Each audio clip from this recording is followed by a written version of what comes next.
तेव्हाचे भाजपचे प्रदेशाध्यक्ष चंद्रशेखर बावनकुळे हे 24 जुलै 2024 ला केंद्रीय निवडणूक आयुक्तांना भेटले.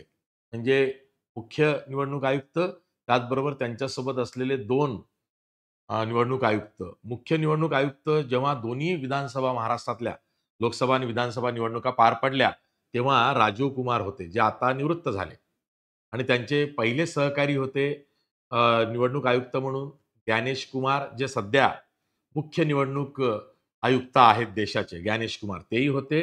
आणि त्याचे दुसरे निवडणूक आयुक्त होते डॉक्टर सुखबीर सांडू. तर आता सुखबीर संधू हे सुद्धा निवडणूक आयुक्त आहेत आणि त्यांच्या सोबतीला आणखीन विवेक जोशी नावाचे दुसरे निवडणूक आयुक्त आहेत आणि सध्या देशाचे मुख्य निवडणूक आयुक्त आहेत ज्ञानेश कुमार. या सर्वांवरती संशयाची सुई आहे. या सर्वांवरशी शंका घेतली जाते आहे. तुम्हाला आठवत असेल, मी जे सांगतोय ते हे, की मतदार याद्यामध्ये लोकसभा निवडणुकीच्या जसा आक्षेप नितीन गडकरींनी स्वतःच्या बाबतीत घेतला, नंतर मग भाजपनं सुद्धा तो घ्यायला सुरुवात केली निवडणूक झाल्यावरती.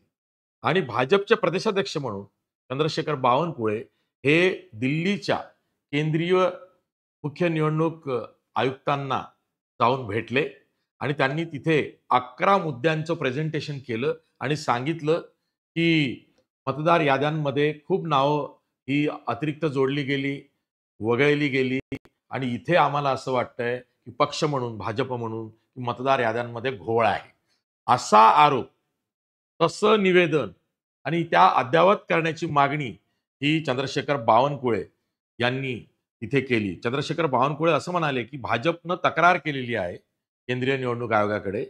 लोकसभा मतदार याद्यातून नावं वगळली गेल्याची ती तक्रार होती आणि मतदार याद्या अद्ययावत करण्याची मागणी सुद्धा आम्ही भाजप म्हणून विधानसभा निवडणुकीच्या पार्श्वभूमीवरती केंद्रीय निवडणूक आयोगाला करतो आहोत, असं निवेदन, असं शिष्टमंडळ घेऊन तत्कालीन प्रदेशाध्यक्ष भाजपचे चंद्रशेखर बावनकुळे हे दिल्लीला गेले आणि त्या दिवशी निवेदन देऊन शिष्टमंडळाची भेट झाल्यानंतर केंद्रीय निवडणूक आयोगाच्या कार्यालयाजवळच त्यांनी प्रसारमाध्यमांशी चर्चा केली. तेव्हा ते नेमकं काय म्हणाले, त्या दिवशी म्हणजे 24 जुलै 2024 ला चंद्रशेखर बावनकुळे यांनी मागणी केली होती केंद्रीय मुख्य निवडणूक आयुक्तांकडे की महाराष्ट्रातल्या मतदार याद्या ह्या अद्ययावत करा.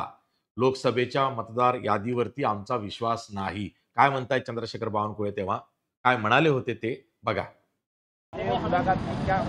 आज मुंबई के अध्यक्ष आशीष शेलार जी, किरीट सोमैया जी, हमारे हेमंत सवरा जी, हमारे दूसरे जी जो सांसद है, हम सब मिलकर चीफ इलेक्शन कमिश्नर जी है राजीव कुमार जी, उनके इलेक्शन कमिश्नर से हम मिले. लगभग सवा घंटा हमने 11 मुद्दों पर चर्चा की. महाराष्ट्र के जो आने वाले चुनाव है, इस चुनाव में जो मतदान प्रक्रिया को लेकर जो सवाल हमने उठाए हैं, जो लोकसभा में हमें अनुभव आया है, लोकसभा में हमने देखा है कि अगर हम नागपुर की बात करें, मैं एक लोकसभा की बात करूंगा, बाकी तरीका सब महाराष्ट्र में होता है. 1,94,000 वोट डिलीट किए गए 2019 में, जिन्होंने वोट किया 2024 में नहीं कर सके. 36,000 नाम तो डिलीट कर दिया कंप्लीटली. जो लोग हैं, जो लोगों के पास कार्ड्स है, ऐसे भी हमने उनको यहाँ पर सारे हमने उदाहरण प्रस्तुत किए. हमने सारे उनके लिए जो हमारे पास जितना भी मटेरियल था हमने सारा दिया.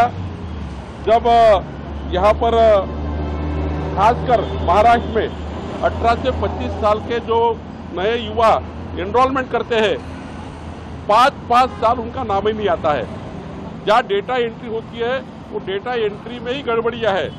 वहाँ की data entry agency data entry बराबर करती नहीं है, तो परेशान है लोग 5-5 बार वोट डालकर भी, तो उनका नाम लिस्ट में आता नहीं है.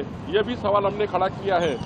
इसके बाद जो दिव्यांग व्यक्ति है, इनकी आयु जो है, हमारे जो सीनियर सिटीजन है, इनकी आयु इलेक्शन कमीशन ने 85 रखी है, वो 75 रखी जाए, क्योंकि 85 साल कोई सीनियर व्यक्ति होता है जो बहुत अच्छे से चल पाता है, कि 75 साल सीनियर सिटीजन की आयु करना चाहिए, ऐसा भी हमने बोला है। और सबसे महत्वपूर्ण बात है कि माननीय चीफ इलेक्शन कमीशन को हमने कहा कि 1500-1300 का जो मतदान केंद्र बनाया है, हमने अगर देखा तो 1300 वोट कर ही नहीं सकते। सवेरे 7 बजे से लेकर 6 बजे तक पूरी लाइन लगा के लोग रहते हैं। तो हमने कहा कि उसका रैशनलाइजेशन करे, उसके 2 बूथ बनाए और एक ही बिल्डिंग में बनाइए। अगर हमने दूसरे बिल्डिंग में कहीं शिफ्ट कर दिए तो लोगों को नाम ढूंढना मुश्किल हो जाएगा। तो रैशनलाइजेशन करते वक्त एक ही बिल्डिंग में रैशनलाइजेशन होना चाहिए, ये भी बात हमने की है। और सबसे महत्वपूर्ण बात है कि जो यहाँ पर हाउसिंग सोसाइटी है, जो हाई राइज बिल्डिंग है, उस हाई राइज बिल्डिंग में बूथ लगाने का, बूथ बनाने का, मतदान केंद्र बनाने का एक ऐतिहासिक निर्णय चीफ इलेक्शन कमीशन ने ऐतिहासिक निर्णय इस बार किया है 2024 के लोकसभा में। लेकिन महाराष्ट्र में 0 इम्प्लीमेंटेशन है। हाई राइज बिल्डिंग में नीचे बूथ लगा सकते हैं, वहाँ के लोग वही वोट कर सकते हैं। तो वो एक महत्वपूर्ण निर्णय है। और उससे ज़्यादा कि मोबाइल नहीं लेकर जाना, 3-3 घंटे 4-4 घंटे क्यू में रहना पड़ता है। मोबाइल नहीं लेके जाना, तो आजकल तो इलेक्ट्रॉनिक सारी डिजिटल पावती आती है, डिजिटल वोटिंग लिस्ट आती है, BLO वहाँ वोटिंग लिस्ट पहुँचाते नहीं है, ऐसे में मोबाइल पे वोटिंग लिस्ट होती है। तो उनको कहा कि भाई जब व्यक्ति अंदर जाता है तो उनके पास मोबाइल रख दीजिए आपके ऑफिसर के पास, फिर वोट करके वापस आएगा। लेकिन मोबाइल नहीं लेके जाना, 3-3 घंटा मोबाइल नहीं रखना, कोई घटना उनके परिवार में हुई तो कब अटेंड करेगा। तो हमने कहा मोबाइल के बारे में ऐसा निर्णय करे कि जब व्यक्ति अंदर जाता है वही टेबल पे वो मोबाइल रख दे, वोट करके अपना मोबाइल उठा ले, ऐसी व्यवस्था। क्योंकि पुलिस वो रहती है, सारी चीज़ें, और इन कैमरा रहता है, तो इन कैमरा ये सारा होने की वजह से मोबाइल की छूट देनी चाहिए, लेकिन वोटिंग करते वक्त मोबाइल उधर रखना चाहिए, ये भी बात हमने कही है। और हाई राइज बिल्डिंग में 100% बूथ होने चाहिए, ये भी बात कही है। पुणे जैसी सिटी में, नागपुर जैसी, मुंबई जैसी सबर्बन में आज लोग जाते ही नहीं वोट करने के लिए। लोगों को घर में टाइम नहीं है तो लोग वोट करने कहाँ जाएंगे। इसलिए जितनी सुविधा हो सकती है उतनी वोटों के लिए करनी चाहिए। 11 मुद्दे का ये डेलीगेशन हमने दिया है। माननीय देवेंद्र फडणवीस जी ने भी इसको एड्रेस किया है। हमने महाराष्ट्र के चोकलिंगम जी, उनको देने का प्रयास किया, लेकिन उनकी मानसिकता सुनने की नहीं है। इस वजह से चीफ इलेक्शन कमीशन के पास हमको आना पड़ा है। और जिस प्रकार से 1.25 घंटा चीफ इलेक्शन कमीशन ने हमारी बात सुनी है, पॉजिटिव सुनी है, मुझे लगता है चीफ इलेक्शन कमीशन पॉजिटिव करेगा और महाराष्ट्र के सारे पार्टियों के लिए, सारे मतदाताओं के लिए एक अच्छा निर्णय चीफ इलेक्शन कमीशन करेगा, यही विनती हमने की है। लोकसभा निवडणुकीत महाराष्ट्रामध्ये दारुण पराभव हा एनडीए अलायन्स अर्थात महायुतीचा झाला होता. महायुतीला केवळ 17 जागा मिळाल्या होत्या, भाजपला केवळ 9 जागा मिळाल्या होत्या. महायुतीचाच बोलाल तर शिंदे सेनेला 7 जागा आणि अजित पवारांच्या राष्ट्रवादीला 1च जागा मिळाली होती. आणि या दारुण पराभवामुळं लोकसभेतल्या भाजप खडबडून जागा झाली होती.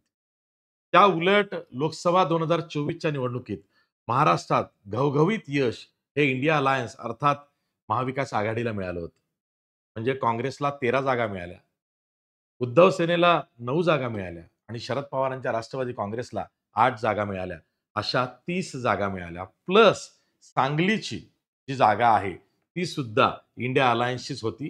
ती म्हणजे अशा 31 जागा मिळाल्या. आणि त्यानंतर मग भाजपला हे लक्षात आलं, की मतदार याद्यांमधून नावं वगळली गेली. आता मतदार याद्यांमध्ये नावं ही जोडली गेली पाहिजेत. मतदानाची टक्केवारी वाढली पाहिजे. पुन्हा सत्तेवरती यायचं आहे, तर 65% इतकं मतदान किमान सत्ताधारी महायुतीला करून घ्यावं लागेल किंवा तसं झालं 65% वर तर आणि तर मग पुढे आपला सत्तेचा मार्ग मोकळा होतो. आणि त्या हेतूनं चंद्रशेखर बावनकुळे यांच्या नेतृत्वात भाजपचं शिष्टमंडळ हे केंद्रीय निवडणूक आयुक्तांना भेटलं आणि त्यांनी 11 मुद्दे त्यामध्ये दिले. त्या बहुतेक 11 मुद्द्यांची अंमलबजावणी ही पुढच्या विधानसभा निवडणुकीत झालेली दिसते. मी जर का नीट सांगत नसेल तर पुन्हा तुम्ही जाऊन सुद्धा शहानिशा करा. या 11 मुद्द्यांपैकी किती मुद्द्यांची अंमलबजावणी ही नंतर झालेली आहे.